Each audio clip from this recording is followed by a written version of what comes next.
Saya berharap Bapak Ibu sesudah selesai ini, Bapak Ibu akan memiliki pemahaman tata kelola dan manajemen, apa bedanya. Yang kedua, mudah-mudahan sesudah ini nanti Bapak Ibu akan bisa paham bagaimana tata kelola dan manajemen SPBA.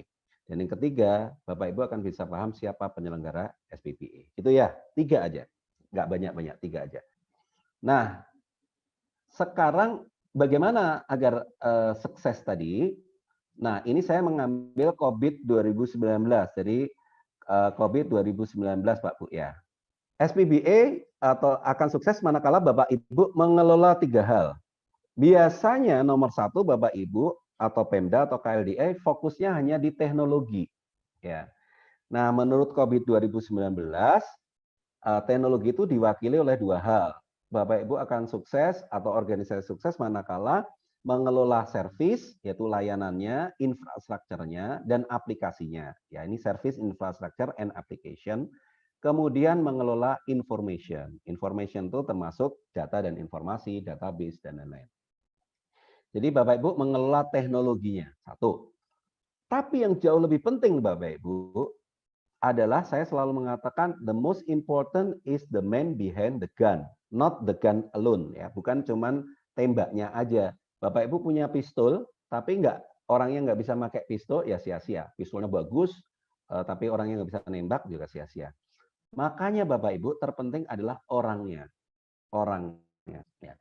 Di dalam COVID 2019 dikatakan bahwa kalau kita pengen membuat SPBA kita sukses atau IT kita sukses, selain Bapak Ibu beli atau membuat teknologinya, ya tadi service infrastructure application and information, maka orang, 2O yang lain, saya singkat jadi 2O, orang and organisasi. Orang itu apa?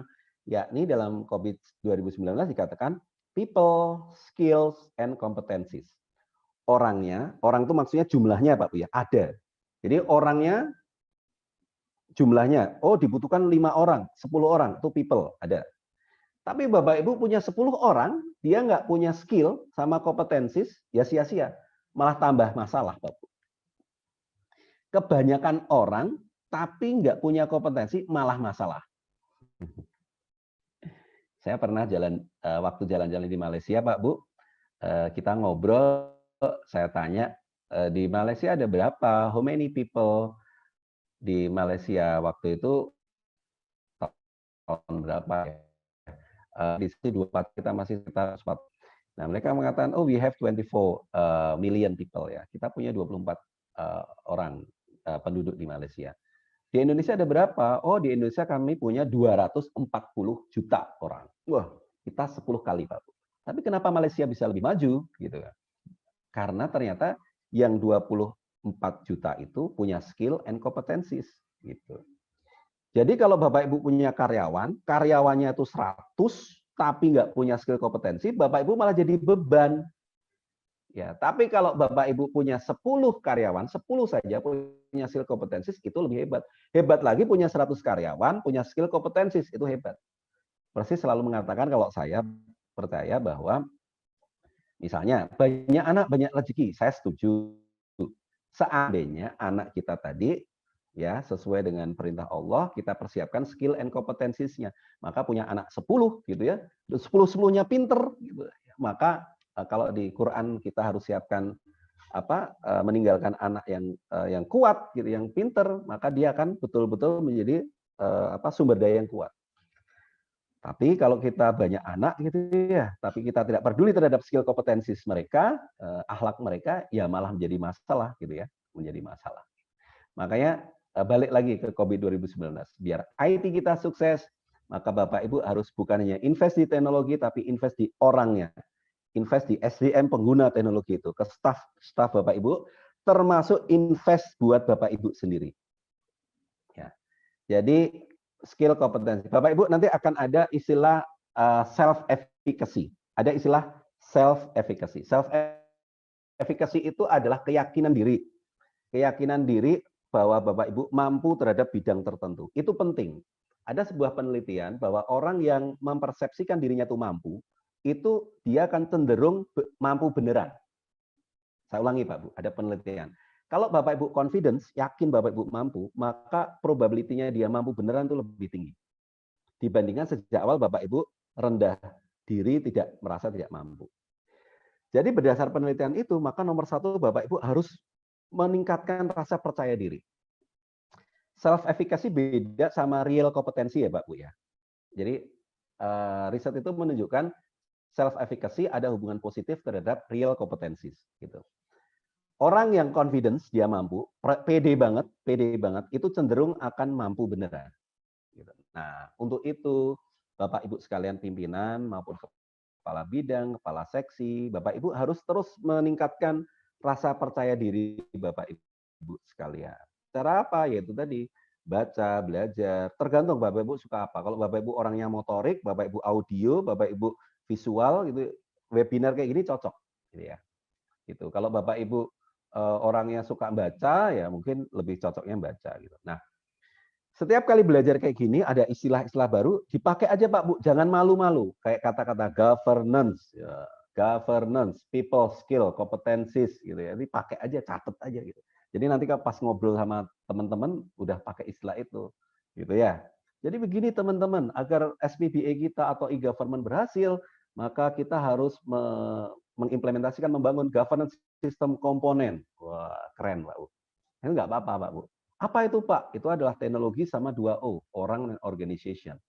Orangnya adalah people, skill, and competencies. Dan yang ini kedua Pak Bu, aspek kedua yang dikatakan oleh COVID-19, culture, ethic, and behavior. Nah, ini cukup susah nih Pak Bu.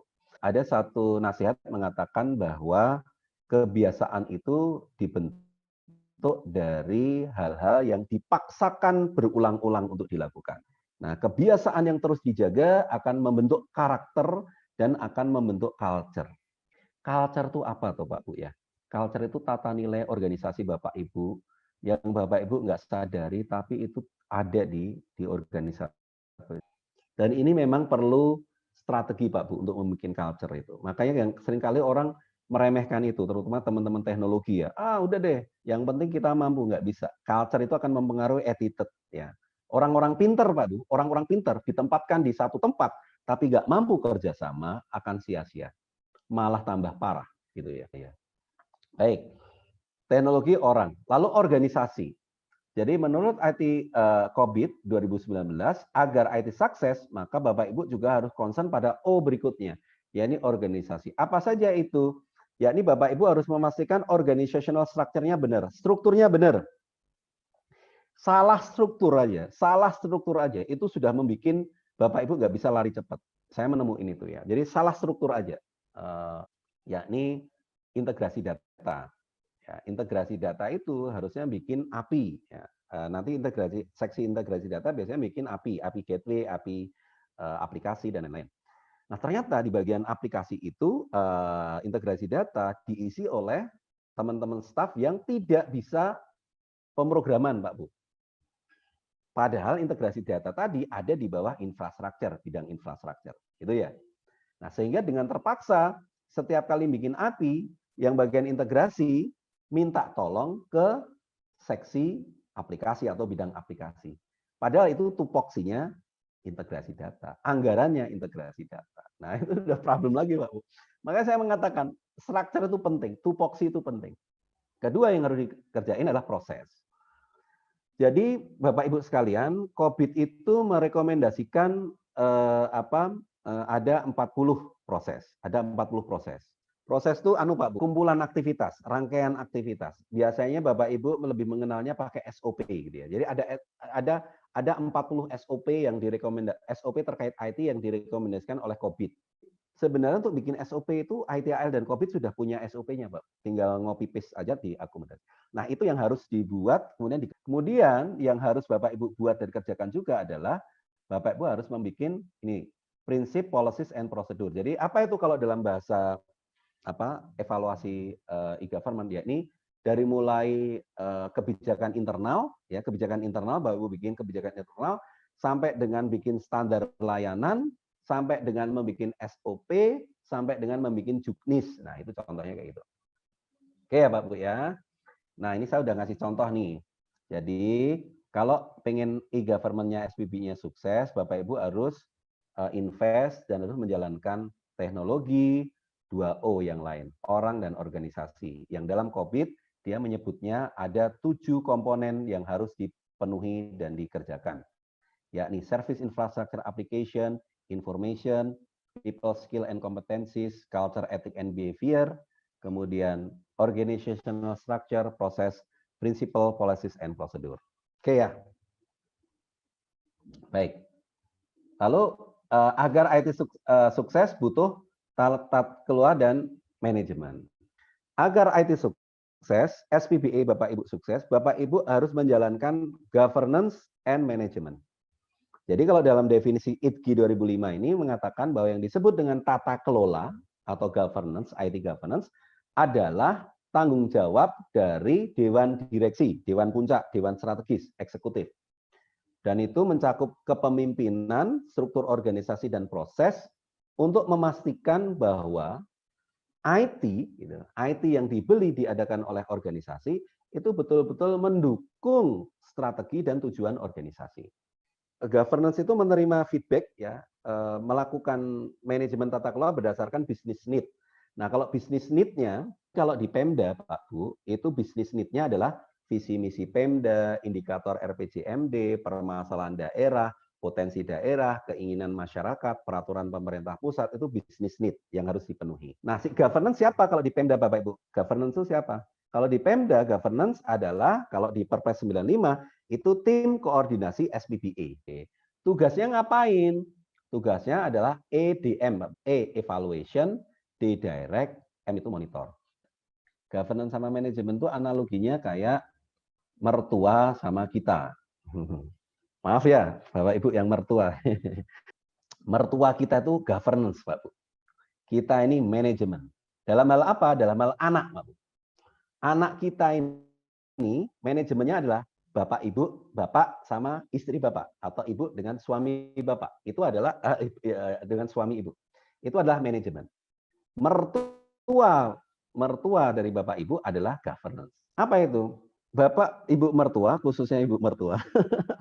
Mohon maaf ya ibu-ibu yang sudah mertua.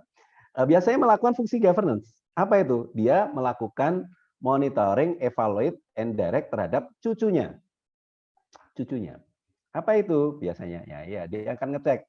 Biasanya kalau ke kita gitu, mana cucuku gitu, nelpon. Tiap hari nelpon gitu ya, mana cucuku gitu. Dia melakukan monitoring, Pak Bu. Dia melakukan monitoring. Setiap hari nelpon, mana cucuku untuk monitoring. Evaluate. Nah, evaluate itu caranya apa, Pak Bu? Dia kemudian kalau ketemu sama cucunya megang pipi, ya nggak? Dipegang pipinya. Loh, kok kurus? Nah, dia melakukan evaluate karena standarnya ibu mertua harusnya cucu dia gemuk, ya. Evaluate. Begitu ternyata tidak sama dengan standar kegemukan yang diinginkan, maka ibu mertua kita bisa melakukan direct pengarahan ke kita. Kan sudah saya kasih tahu toh gitu. Kalau didik anak itu harusnya begini, ngasih makan begini, jangan lakuin ini kan gitu Pak Bu ya. Ibu mertua kita kan melakukan itu. Tapi apakah ibu mertua kita itu membiayai anak-anak kita? Tidak. Apakah ibu mertua kita merencanakan anak-anak kita? Tidak. Siapa yang merencanakan, membiayai, menyekolahkan, itu adalah kita, orang tuanya. Nah, sehingga memang benar, mertua kita adalah governance. Gitu. Sedangkan kita yang operasional sehari-hari, merencanakan sekolah, mendidik, operasional, monitoring sehari-hari itu kita. Nah, Bapak Ibu sekalian, manajemen SPBA tadi sudah disampaikan itu rangkaian proses dan bentuk fisik implementasinya dalam bentuk biasanya manajemen SPBA atau yang 8 tadi, bentuk fisiknya paling gampang dalam bentuk SOP. 8 tadi manajemen resiko, manajemen pengetahuan, manajemen keamanan, dan lain-lain tadi. Bapak Ibu bikin SOP-nya, termasuk dalam SOP jangan lupa dibikin RACI-nya. Jadi kalau sudah bikin SOP, jangan lupa di SOP itu siapa melakukan apanya itu jelas. Setidaknya Bapak Ibu memetakan dengan 4 peran. R, responsible, bertanggung jawab mengerjakan. A, accountable, siapa yang bertanggung gugat. Kalau gagal, berhasil, itu yang tanggung gugat itu siapa? Yang kena sanksi siapa? C, itu consulted, siapa yang dikonsultasiin kalau ada sesuatu yang nggak jelas. I, itu inform, siapa yang harus diinformasikan. Jadi setiap aktivitas itu harus jelas racinya siapa. Nah, ini tadi sudah ya Pak Bu, dan ini manajemen SPB ada 8, dan ini beberapa best practice atau referensi yang Bapak Ibu bisa ambil. Oke, saya sekarang